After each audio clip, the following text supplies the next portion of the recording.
नमस्कार, स्वागत है आपका बात देवभूमि की। मैं हूं आपके साथ सचिन चौहान। कांग्रेस का दाव और बीजेपी की चिंता, यह सवाल इसलिए है क्योंकि जिस उत्तराखंड की राजनीति में लैंड जिहाद, लव जिहाद, धर्मांतरण कानून समेत तमाम मुद्दे थे, अब कांग्रेस ने उसमें अग्निवीर योजना को भी शामिल कर लिया है। और अब कांग्रेस इस योजना के विरोध में 50 दिनों तक पदयात्रा भी निकालेगी। इस पदयात्रा में राहुल गांधी भी शामिल होने वाले हैं। फिलहाल यह तो तय नहीं है कि इस पदयात्रा की शुरुआत कब होनी है, लेकिन कांग्रेस की इस घोषणा से बीजेपी घबराई हुई है, यह जरूर नजर आ रहा है और ये कांग्रेस भी मानती है। आज इसी मुद्दे पर विस्तार से हम चर्चा भी करेंगे। कुछ खास मेहमान हमारे साथ बने हुए हैं, उनसे इंट्रोड्यूस आपको करवा देता हूं। हेमा भंडारी आम आदमी पार्टी से हमारे साथ बनी हुई हैं, रविंद्र कुमार बीजेपी से हैं और लखपत बटोला कांग्रेस से हमारे साथ बने हुए हैं। आप सभी का स्वागत है जनता टीवी में। डिबेट की शुरुआत रविंद्र कुमार जी आपसे कर लेता हूं। मिशन 2024 बेहद नजदीक है, तैयारियां जोरों शोरों से चल रही हैं, लेकिन कांग्रेस या फिर मैं ये कहूं कि उत्तराखंड में सबसे बड़ी विपक्षी पार्टी, सबसे मजबूत विपक्षी पार्टी, क्योंकि कांग्रेस और बीजेपी इन दोनों में ही टक्कर अक्सर देखने को मिलती है। अब कांग्रेस फुल फॉर्म में नजर आ रही है, पदयात्रा की बात भी निकलकर सामने आ रही है, मुद्दों की कोई कमी नहीं, लेकिन इस बार वो अग्निवीर योजना को भी ऐड ऑन करने के मूड में है। क्या आपको लगता है कोई चैलेंज या फिर पहले की तरह सब कुछ इजी?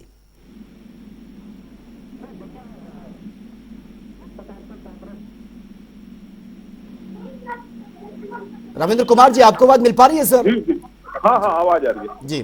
देखिए, जिस प्रकार से कांग्रेस जो है तमाम ऐसी बातों को लेके मुद्दा बनाने की कोशिश कर रही है जिनमें कोई आधार नहीं है, जिनमें कोई सत्यता नहीं है। लगातार एक झूठ की दुकान जिस प्रकार से राहुल गांधी जी अपनी चला रहे हैं, तो मुझे नहीं लगता कि ये पहाड़ की जनता के बीच में इनकी ये योजना किसी भी रूप में सफल हो सकेगी। जिस प्रकार को लेके ये पद यात्रा को लेके अग्निवीर योजना के विरोध में एक पद यात्रा निकालने की ऐसा सुना जा रहा है, आपके चैनल के माध्यम से सुना है और लोगों के माध्यम से सुना है, तो ये क्या इसमें बताएंगे? क्योंकि जो कुछ इन्होंने बरगलाना था, एक समय में इन्होंने बरगला दिया था नवयुवकों को। कहीं ना कहीं आज की युवा पीढ़ी को ये चीज समझ आ गई थी और पूरे तरीके से इस योजना में को लेके जिस प्रकार से लोगों के बीच में इन्होंने भ्रम फैलाया था, उसे सेना ने भी और तमाम सेना से जुड़े लोगों ने इसको समझा दिया था, कहीं हद तक समझ आ गया था। तो दोबारा से अगर इस बात को लेके आना चाहते हैं तो इससे कोई फर्क नहीं पड़ता। हमारे प्रदेश की जनता पूरे तरीके से संवेदनशील है, उन्हें सारी चीजों को, मुद्दों को, कौन किसके लिए काम कर रहा है और कौन किसके लिए सिर्फ भ्रम फैलाने का काम कर रहा है, ये उसको इसके अंतर का कहीं ना कहीं पता है। ठीक है, आपने अपनी बात रखी और प्लस पॉइंट में इसको गिनाया कि अग्निवीर जो योजना है उससे काफी फायदा युवाओं को हुआ है। कांग्रेस के प्रवक्ता भी हमारे साथ बने हुए हैं। लखपत बटोला जी, आपने सुना होगा, बीजेपी स्पोक्स पर्सन कह रहे हैं कि भैया ये तो हमारी बहुत बड़ी उपलब्धि है, युवाओं को ध्यान में रखकर हमने इस योजना की, अग्निवीर योजना निकाली है ताकि युवाओं को रोजगार मिल सके, और कांग्रेस इसको एक बहुत बड़ा फेलियर मान रही है। आपने तमाम मुद्दों में इसको भी एड ऑन कर दिया है कि अब इसको लेकर भी घेरा जाएगा। देखिए सचिन जी, एक चीज हमें समझना पड़ेगा कि हमारे मित्र भाजपा के प्रवक्ता रविंद्र जी ने कहा है कि अग्निवीर एक सफल योजना है। ये बताएं इसमें क्या सफलता है, क्या इसकी खूबियां हैं, क्यों आप इसको सफल मानते हैं? मैं खामियां बता सकता हूँ, ढेर सारी खामियां बता सकता हूँ। हाँ, ये जरूर है कि आपने कहा, मैं 2-3 चीजें कह सकता हूँ कि कांग्रेस उन तमाम चीजों को लेकर के, चाहे वो केदारनाथ के अंदर जो सोने का भ्रष्टाचार हुआ हो, हजारों टन का भ्रष्टाचार हुआ हो, जहाँ प्रधानमंत्री जी आते हैं, सरकार, प्रधानमंत्री जी कुछ बोलने को तैयार नहीं है। वो आरोपी पे हम बोलने वाले हैं। हम अंकिता हत्याकांड में जो भाजपा के नेताओं पे कार्रवाई नहीं हो रही, उसके माँ बाप दर भटक रहे हैं, वो कह रहे हैं कि वकील को बदल दो, सरकार सुन नहीं रही है, उनके घर जा करके उनको मैनेज करने का काम करें। अंकिता का मामला है, हम केदारनाथ के मामले को लेके चल रहे हैं, हम अग्निवीर योजना को लेके चल रहे हैं। ये तमाम जो पहाड़ के मुद्दे, बताओ ना, ये सारे मामले सब यूसीसी हो, चाहे अंकिता भंडारी हो, इसमें सब में कहीं ना कहीं पूरी राजनीति आपने कर दी है। आप सुन लीजिए, मैं आपको सुन रहा था, मैं सुन रहा था, आप सुन लीजिए, पहले सुन लीजिएगा, आपका टर्न आएगा तब बोलिए, इंटरप्ट मत कीजिएगा, आप समझिएगा। मैं एक चीज कह सकता हूँ, उन तमाम मुद्दों को लेकर के हम 18 तारीख को भी चमोली के, आज 17 तारीख को पौड़ी के अंदर अंकिता को लेकर के, ओआरओपी को लेकर के, केदारनाथ के भ्रष्टाचार को लेकर के, पुरानी पेंशन बहाली को लेकर के और अग्निवीर योजना को लेकर के विरोध में हम यात्रा कर रहे हैं। 18 को हम कर्णप्रयाग से गौचर यात्रा करेंगे, 19 को हम रुद्रप्रयाग से अगस्त्यमुनि तक यात्रा करेंगे। लगातार हम जनता के बीच जाएंगे और मैं ये कह सकता हूं कि इन्होंने जिन चीजों को लेके कहा है, निश्चित रूप से जो कांग्रेस जमीनी स्तर पे लोगों को समझाने का काम करे और सरकार की जो गलत नीतियां हैं उसको लेकर के लोगों को बताना हमारा काम है और उसको हम कर रहे हैं। जहां तक अग्निवीर की बात है, मैं एक चीज कह सकता हूं कि अग्निवीर को लेकर भैया रविंद्र जी भी पहाड़ से जुड़े होंगे, मैं एक चीज कह सकता हूं कि पहाड़ में एक स्थिति होती थी, गरीब का लड़का हाई स्कूल करता था, इंटर करता था, दौड़ता भागता था, उसके बाद भर्ती हो जाता, कम से कम एक परिवार सिक्योर हो जाता था। आपने उनका रोजगार छीनने का काम कर दिया, आपने पेंशन खत्म करने का काम कर दिया, ओआरओपी को लेकर आपने पूरा का पूरा काम खत्म कर दिया। भ्रष्टाचार आप विधानसभा के अंदर से लेकर तमाम तरह के जिस तरह के भ्रष्टाचार आरोपी सरकार पे लगे हैं उसको लेकर के हम जनता के बीच जाएंगे। ये कहेंगे कोई मुद्दे नहीं, ये मैं कह सकता हूँ कि आपने जिस मुद्दे को लेकर के डिबेट रखे कि माननीय राहुल गांधी उत्तराखंड में आएंगे और हमने आग्रह भी किया, परसों दिल्ली के अंदर हमारे नेताओं के तमाम उत्तराखंड के लोगों को माननीय खड़गे जी के नेतृत्व में राहुल गांधी जी के साथ मिलकर के उत्तराखंड के भविष्य में यहाँ के मुद्दों को लेकर, यहाँ के क्योंकि यहाँ कांग्रेस का लगाव रहा, राहुल गांधी जी का लगातार लगाव रहा, उसको लेकर के यहाँ के मुद्दों को उठाने के लिए हम स्थानीय प्रयास में और प्रदेश और देश के स्तर पर ठीक है बुटोला जी, मुद्दों की कमी नहीं है, मुद्दों की कमी नहीं है। रविंद्र कुमार जी, ये तो ऑन कैमरा उन्होंने बोल दिया डिबेट में कि भैया पदयात्रा निकल रही है। अभी आप कह रहे थे कि चैनल के माध्यम से ये मुझे ये पता चला, लेकिन अब इसका ऐलान भी कर दिया है उन्होंने, तो बकायदा डेट भी बता दी है कि कितनी तारीख को हम ये पदयात्रा कर रहे हैं। ठीक है, आपके पास मैं आऊंगा। हेमा भंडारी भी हमारे साथ बनी है, आम आदमी पार्टी की स्पोक्स पर्सन है। हेमा भंडारी जी, आपकी तो अभी शुरुआत नहीं हुई है, उत्तराखंड में कोशिशें की लेकिन काम नहीं चल पाया, लेकिन अब मिशन 2024 उसको लेकर आम आदमी पार्टी की क्या कुछ तैयारियां चल रही हैं? क्योंकि कर्नल अजय कोठिया जो आम आदमी पार्टी में थे वो तो अब पार्टी इन्होंने बदल दी है और उन्हीं का स्टेटमेंट के सामने आया, वो उपलब्धियां गिना रहे हैं अग्निवीर योजना को लेकर। लेकिन जिस तरह से कांग्रेस अब सवाल उठा रही है तमाम मुद्दों को लेकर, आम आदमी पार्टी का क्या स्टैंड रहने वाला है? देखिए सचिन जी, पहले जीएसटी, फिर नोटबंदी और अब ये अग्निवीर योजना, तो ये दोनों की तरह ये भी फेल होने वाली है। और जिन लोगों ने अग्निवीर योजना के तहत ट्रेनिंग ली थी वो सभी छोड़ के वापस आ रहे हैं और अब कोई जाना नहीं चाहता। अब भाजपा के प्रदेश प्रवक्ता कर्नल अजय कोठियाल अग्निवीर योजनाओं की जो युवाओं को लाभकारी बता रहे हैं, तो कर्नल कोठियाल जी ये बताएं कि अगर ये योजना इतनी ही लाभकारी होती तो क्यों लोग छोड़ के आते और क्यों फिर दोबारा वहां जाने को तैयार नहीं होते।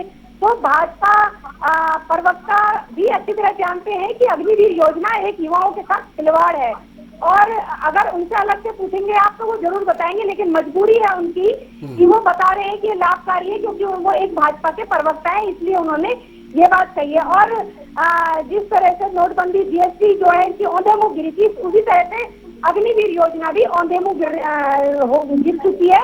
यहाँ पर बैठते थे भाजपा के प्रवक्ता कितनी बड़ी बड़ी बातें कर ले, लेकिन ये पूरी तरह से जो है फेल है। और 2024 के चुनाव को लेके ये जो है कर्नल अजय कोठियाल जी का सहारा ले रहे हैं कि उत्तराखंड के युवाओं को जिस तरह से बरगला रहे हैं, तो उत्तराखंड के युवा पढ़े लिखे हैं, उत्तराखंड में सीधे साधे लोग जरूर है पर मूर्ख नहीं है। तो जिस तरह ठीक है, आपने बहुत सही बात कही है कि ठीक है अजय कोठियाल का, कर्नल अजय कोठियाल का सहारा ले रहे हैं, तो विधानसभा चुनाव में तो आम आदमी पार्टी ने भी फिर सहारा ही लिया था, लेकिन वो चल नहीं पाए, सक्सेस नहीं हो पाए। कांग्रेस अगर पैदल यात्रा कर रही है तो वो उनका स्टैंड है, लेकिन भाजपा किस तरह से घबराई हुई है, वो उनका अपना तरीका है, एक रणनीति है उनकी, क्योंकि लेकिन भाजपा उससे बौखलाई भी बिल्कुल नजर आ रही है। वो भाजपा के प्रवक्ता जानते हैं। चलिए ठीक है, जवाब ले लेते हैं। रविंद्र कुमार जी वो कह रहे हैं कि बहुत घबराई हुई है, मुद्दों की कमी नहीं है, कांग्रेस जो मुद्दे उठा रही है हमारे भी सेम मुद्दे हैं। आप भले ही चाहे कोई भी पार्टी चेंज कर ले, पहले उसकी कुछ स्टेटमेंट कुछ और होते थे, जिस पार्टी में थे अब वो आपकी पार्टी में चले गए हैं, अब वो उपलब्धियां गिना रहे हैं क्योंकि वो आपकी पार्टी से बिलोंग करते हैं, इसीलिए, वरना वो भी नाकामियां गिना सकते थे अगर वो आम आदमी पार्टी में होते। सचिन जी, मुझे थोड़ा सा टाइम ज्यादा देना, क्योंकि मुझे जो है कांग्रेस का और कांग्रेस की बी टीम का दोनों का जवाब देना पड़ेगा, क्योंकि ये दोनों एक ही है, सिक्के के एक ही पहलू है, हेड और टेल है। देखिए, जिस प्रकार से बुटोला जी ने कहा कि जो है यहाँ पे अंकिता भंडारी, यूसीसी, ये तमाम ऐसे मुद्दे हैं जिसपे सैकड़ों बार आपके चैनल पे भी बहस कर चुके, सारी चीजों पे बहस कर चुके। मैं इनसे ये कहूंगा, इन्हें जितनी यहाँ पे अग्निवीर के युवाओं की चिंता है, पड़ोसी हमारे राज्य में मनोहर लाल हत्याकांड हुआ, राजस्थान में कन्हैया लाल हत्याकांड हुआ, उसमें हमें ये बताइए, आपने एक युवा की, सैकड़ों युवाओं की, हजारों युवाओं की बात छोड़ दो, आज 2 साल हो गए कन्हैया लाल के हत्यारों को जेल में बिठा के जिस प्रकार से बिरयानी खिलाने का काम कर रहे हैं, मनोहर लाल के हत्यारों को इस प्रकार से सारी सुविधाएं इन्होंने हमारे पड़ोसी राज्य हिमाचल में, चंबा में। ठीक है रविंद्र कुमार जी, आपको रोकना चाहूंगा। बेहतर होगा कि हम उत्तराखंड से ही रिलेटेड अगर बातें करें, क्योंकि आप उत्तराखंड से बाहर जा रहे हैं। अब कोई अगर गलती कर रहा है तो उस गलती को आप दोहराएंगे क्या? सचिन जी, आम जनता, तमाम विपक्षी पार्टियां तो सवाल आपसे ही पूछेगी, आप तर्क के साथ अपनी बात रखिए ना। अगर किसी ने गुनाह किया है तो उसको सजा कब तक मिलेगी? क्या काम अब तक जमीनी स्तर पर किया गया है? कितना काम जमीनी स्तर पर बहुत मजबूती से किया जा रहा है? अदर स्टेट का एग्जाम्पल देकर, दूसरी पार्टी का एग्जाम्पल देकर ये तो फिर बरगलाने की कोशिश हो रही है। नहीं सचिन जी, देखिए बरगलाना नहीं, देखिए लोगों को पता होना चाहिए कि इनका स्टैंड जो है, देखिए पार्टी तो एक है ना, अगर भारतीय जनता पार्टी का स्टैंड अगर उत्तराखंड में किसी बात को लेके है तो वो आसाम में भी वही स्टैंड है जी। हमारा स्टैंड जगह क्षेत्र के हिसाब से बदलता नहीं, ठीक है ना। आपने बहुत सही बात कही, पड़ोसी राज्य की आपने बात करी हिमाचल की, कि मनोहर लाल हत्याकांड को लेकर जनता सवाल पूछ रही है। यहाँ पर अंकिता हत्याकांड को लेकर भी तो सवाल पूछे जा रहे हैं। बिल्कुल बिल्कुल पूछे जा रहे हैं, पूछे जा रहे हैं, हम कह रहे हैं। ठीक है, बुटोला जी कुछ कह रहे हैं, उनको सुन लेते हैं। विरोध करते ईस्ट में जा करके बीप का समर्थन करते, क्यों करते हैं? मेरी बात, ये बता दीजिए। अभी की बात का जवाब रह गया, अभी कांग्रेस का जवाब दिया, कांग्रेस की एक चीज सुन लीजिएगा, भाजपा केवल दुबली पार्टी है, भाजपा का आपस में किसी प्रकार का कोई मेल नहीं है। मैं एक बात कह सकता हूँ, पानी छोड़ दिया। आपको जवाब तो उत्तराखंड के आम आदमी पार्टी के नेताओं को, केजरीवाल को देना चाहिए कि तुमने कैसे कह दिया कि बाढ़ के पीछे उत्तराखंड के लोगों का हाथ है। आपको जवाब देना चाहिए चैनल के माध्यम से।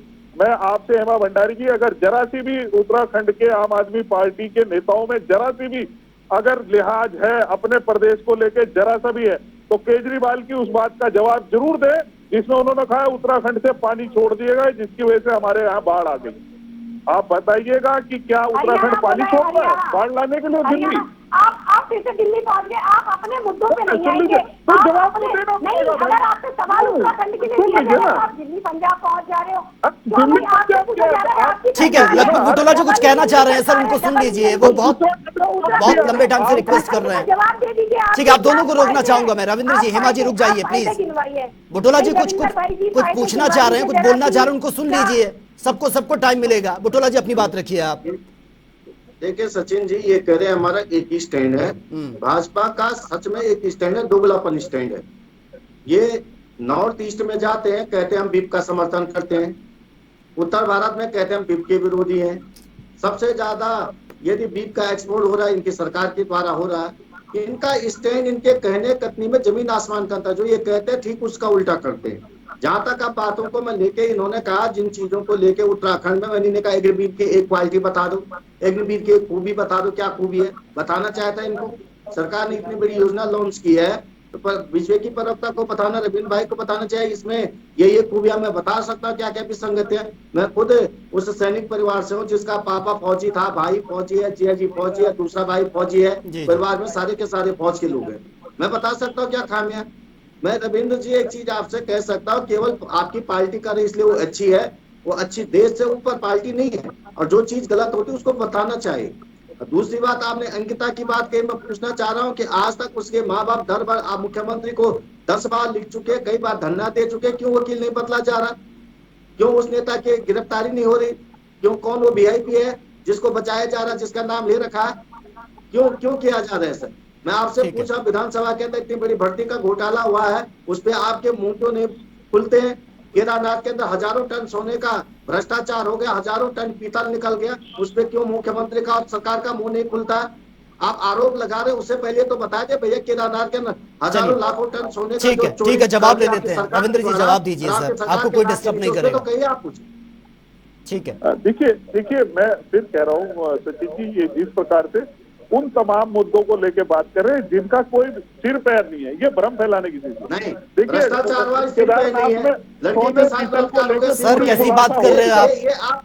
अंकिता हत्याकांड क्या क्या कोई मुद्दा नहीं है? कैसी आप बात कर रहे हैं कि इसका सिर पैर नहीं है? मैं केदारनाथ की बात कर रहा हूँ सर, मैं केदारनाथ की बात कर रहा हूँ। इसे सरकार और जोर दे प्रवक्ता है, केदारनाथ को लेके जिसने दान दिया उसने पूरी क्लियर कर दिया, वो मुद्दा नहीं है। ठीक है बुटोला जी, सुन लीजिए ना, आपने सवाल पूछा, जवाब भी सुन लीजिए। अंकिता भंडारी मामले में नहीं बुटोला जी प्लीज, आपने बहुत सारे क्वेश्चन रेज किए हैं, अब जवाब ले लेते हैं ना।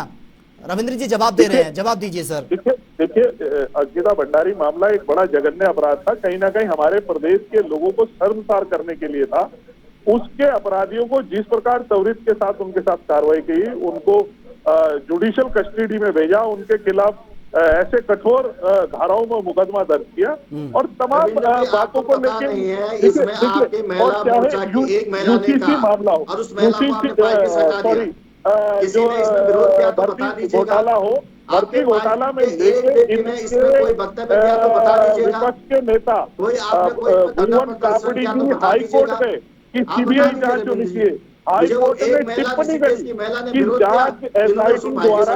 चलिए ठीक है, आप दोनों को रोकना चाहूंगा सर, मुद्दों की कमी नहीं है, मुद्दे बहुत हैं उत्तराखंड में, मुद्दे बहुत हैं उत्तराखंड में, आप दोनों को रोकना चाहूंगा।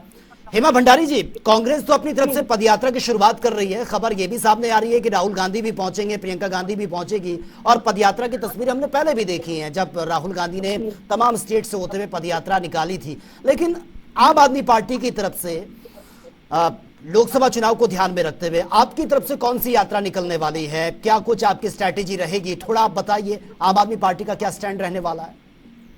ठीक है जी,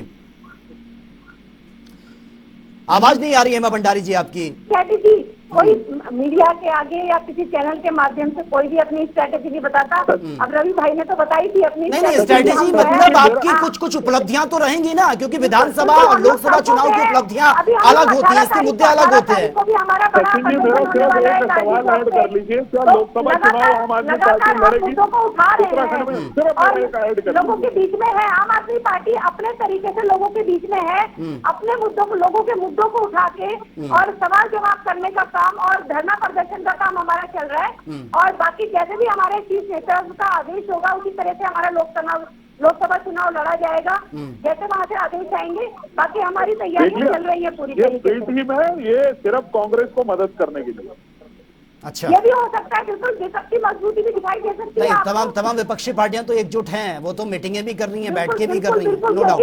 आज संविधान को खतरा है, आज संविधान खतरे में, और संविधान को बचाना सबसे पहला कर्तव्य हर एक व्यक्ति का सबसे पहला कर्तव्य है। हेमा बहन फिर बुरा मत मानिए जब आपको बी टीम कहा जाता है कांग्रेस। ठीक है सर, मैं आपको रोकना चाहूंगा, समय का अभाव है, समय का अभाव, आप दोनों को बहुत टाइम दिया है। बुटोला जी फाइनल कमेंट सर आपसे बहुत ही शॉर्टली।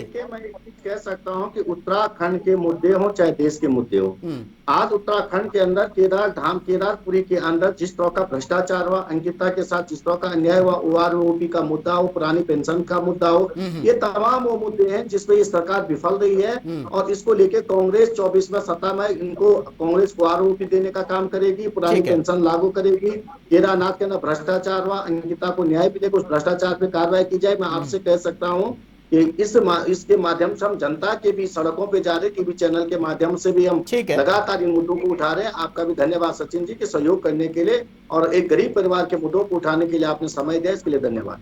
चलिए बहुत बहुत शुक्रिया सभी मेहमानों का डिबेट का हिस्सा बनने के लिए। तो आज जिस मुद्दे पर ये डिस्कशन हो रहा था, बहुत ही सेंसिटिव मुद्दा है, क्योंकि अगर देखा जाए अग्निवीर उत्तराखंड एक वो राज्य है जहां से हर घर से एक ना एक जो जवान है वो आर्मी में है।